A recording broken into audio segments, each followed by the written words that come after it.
Agora tem um detalhe, né? Porque às vezes você pode estar falando, mas pastor, eu não tive tempo de me preparar como você está dizendo, e a angústia bateu a minha porta. A cova chegou, o que eu faço? E a palavra para você agora é: não, você não precisa se desesperar. Sabe por quê? Se a cova se abriu e não deu tempo de você se preparar, você não precisa perder a esperança, porque como a própria palavra diz no verso 1, Deus é o nosso refúgio e a nossa fortaleza, auxílio sempre presente na adversidade. Que coisa maravilhosa! E sabe, meus irmãos, uma coisa fundamental que precisa acontecer na minha vida e na sua vida, quando nós passamos pelas covas de angústia, nós precisamos aprender a mudar a nossa mente, a nossa forma de pensar, a nossa forma de enxergar a vida, enxergar Deus e enxergar mesmo os problemas que muitas vezes nós estamos inseridos neles. Sabe por quê? Tem uma palavrinha interessante no grego, essa palavra metanoia. A palavra metanoia significa mudança da mente. Sabe uma coisa interessante que eu observei na experiência daqueles mineiros? Enquanto eles viram aquele buraco com uma simples cova, eu acredito que até então tenha batido desespero naqueles homens. E é interessante porque, olhando os relatos, vendo as entrevistas, já é sabido que nos primeiros 5 dias, pelo menos, houve uma tentativa de um certo levante entre um grupo de mineiros que queriam por si só encontrar saída daquela situação. Mas o que me chama a atenção é que, com o passar do tempo, com a organização interna deles ali, com a forma com que eles mudaram a maneira de pensar, houve uma mudança significativa do conceito do lugar onde eles estavam. Aquilo que até então era uma cova, um buraco, onde eles se viram perdidos no escuro, com o tempo, com a mudança de pensamento, se transformou no lugar de refúgio. Interessante, eu não sei se você sabe, mas aquele lugar que eles se encontravam se chamava justamente refúgio. O que eu estou querendo dizer nesse momento é que, quando nós encontramos nas nossas covas de angústia, enquanto nós continuarmos olhando os nossos problemas como uma simples cova, como um simples lugar de angústia, nós vamos continuar alimentando a desesperança. Mas a partir do momento que houver uma mudança na nossa mente e nós começarmos a enxergar o lugar do confinamento, o lugar da cova, como o refúgio onde Deus cuida da nossa alma, meus irmãos, quanta coisa bonita vai começar a acontecer na nossa vida. Se não, olha só mais uma vez os versos de 2 a 5, o que nos dizem: embora a terra trema e os montes afundem no coração do mar, embora estrondem as suas águas turbulentas, os montes sejam sacudidos pela sua fúria. Pausa no texto. Parece que o salmista entendeu que precisava mudar a forma de enxergar aquela situação. Pausa. Há um rio cujos canais alegram a cidade de Deus, o santo lugar onde habita o Altíssimo. Deus nela está, não será abalada. Deus vem em seu auxílio desde o romper da manhã. Que coisa bonita, meus irmãos. E é tão interessante porque os estudiosos vão dizer que o salmista tinha em mente Jerusalém, o lugar da segurança. Quando o salmista escreveu o Salmo 46, o lugar do refúgio, o lugar da segurança, a fortaleza, ele estava pensando em Jerusalém. Sabe o que me chama a atenção? Ele fala de um rio cujos canais alegram a cidade de Deus. Mas quando você vai para a geografia de Jerusalém, você vê que em Jerusalém não tem rios. Não há rios em Jerusalém. O salmista, o que ele procurou fazer foi transformar, foi modificar a sua maneira de pensar. Antes, ele pensava em terra tremendo, em confusão, em caos. Mas ele entendeu que em Deus, ele poderia transformar a sua circunstância, a sua situação fática, num grande refúgio para a sua alma. Meu irmão, em nome de Jesus, eu não sei qual situação está passando na sua vida, mas uma coisa eu sei: Deus é o seu refúgio e a sua fortaleza. Eu não sei porque você está passando pelo que você está passando, mas uma coisa eu posso te afirmar, à luz do Salmo 46, o Senhor é o teu refúgio e a tua fortaleza. Por isso, mude a sua forma de pensar. Eu sei que você possa, talvez, quem sabe, estar passando por uma situação difícil, passando por uma situação complexa, mas somente quando você entender que Deus está onde você está, vivendo com você o que você está vivendo, as coisas vão começar a mudar na sua vida. Porque para pensar comigo, quando a gente começa a entender que Deus está conosco, que Deus cuida de nós, que Deus é o nosso refúgio, nós começamos a reorganizar a nossa vida, nós encontramos paz, nós encontramos segurança, mesmo em meio à tribulação.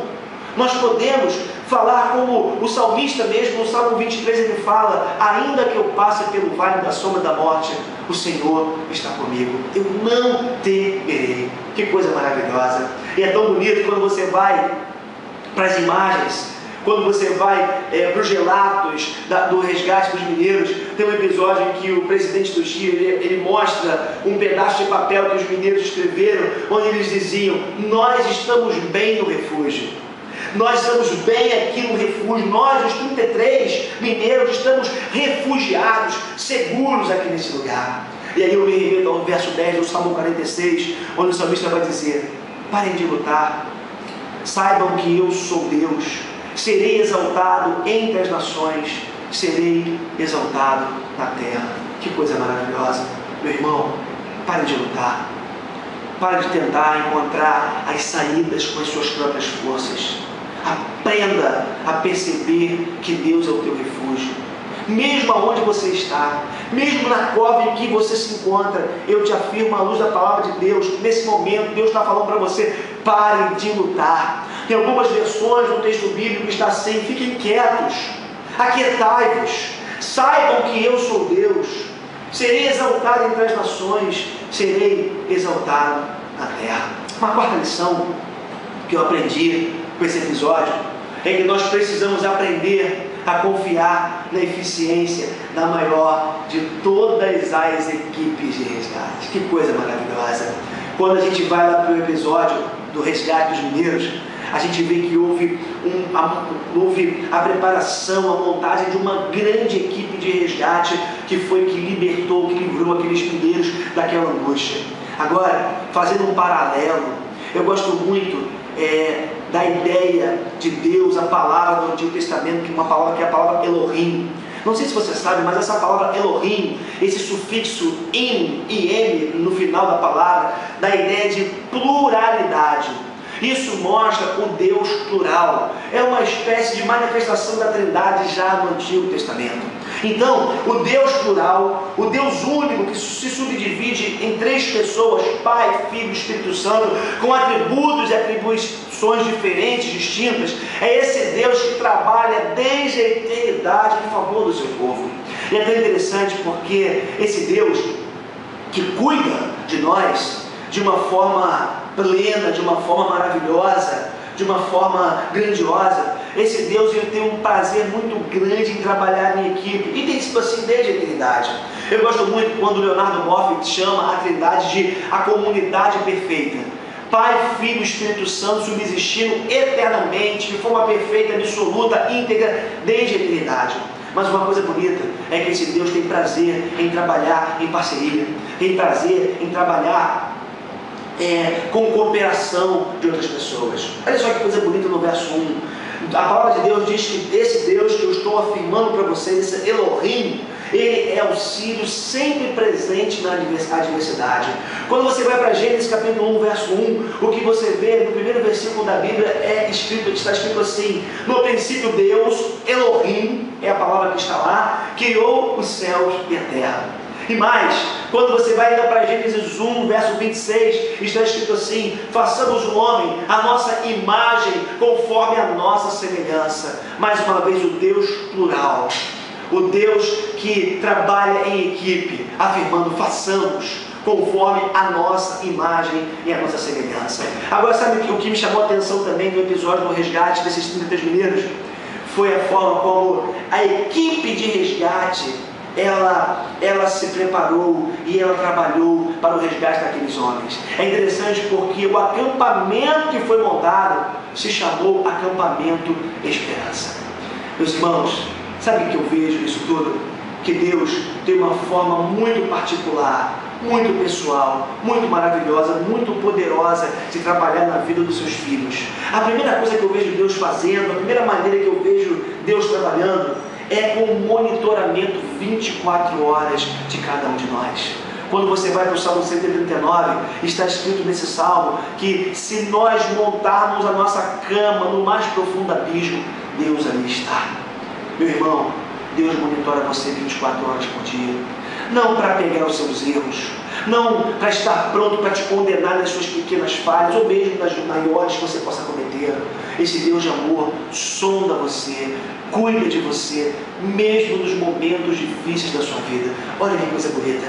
Aqueles homens estavam a 622 metros de profundidade, mas uma sonda, uma câmera foi alcançá-los lá naquele buraco e contemplou o que eles estavam fazendo. Sabe o que Deus fala para você nesse momento? Deus sonda a sua vida. Não importa o que esteja acontecendo, Deus está com os olhos postos sobre você e Ele trabalha assim. Mais ainda, uma outra manifestação dessa equipe de resgate celeste é que Deus nos manda pequenos suprimentos da sua graça quando nós estamos passando por momentos turbulentos na vida. Quando eu vou para 2 Coríntios capítulo 12, verso 9, Deus vai falar assim para o apóstolo Paulo: a minha graça é suficiente para você. Quando eu olhei aquele tubo pequeno que descia até aquela cova, e por ali desceram energéticos, barras de cereais, refrigerantes, máquinas fotográficas, joguinhos eletrônicos para que aqueles mineiros pudessem passar o seu tempo ali, cursos de fotografia eles receberam via esse tubo que descia até aquelas profundezas. Sabe o que isso me ensina, meu irmão? Me ensina que Deus, quando nós estamos passando por momentos turbulentos na vida, quando nós entramos nas nossas covas espirituais, existenciais, emocionais, Deus não nos abandona e nos alcança lá naquela cova com suprimentos diários da sua graça. São palavras de amor e de incentivo que recebemos de alguns irmãos.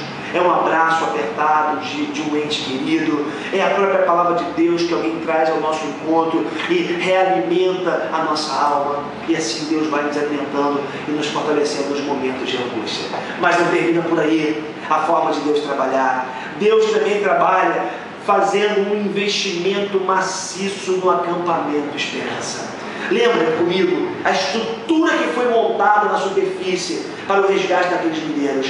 Toda uma equipe de resgate, os familiares fazendo intercessões, as pessoas ali contribuindo de alguma forma para dar apoio para aqueles homens.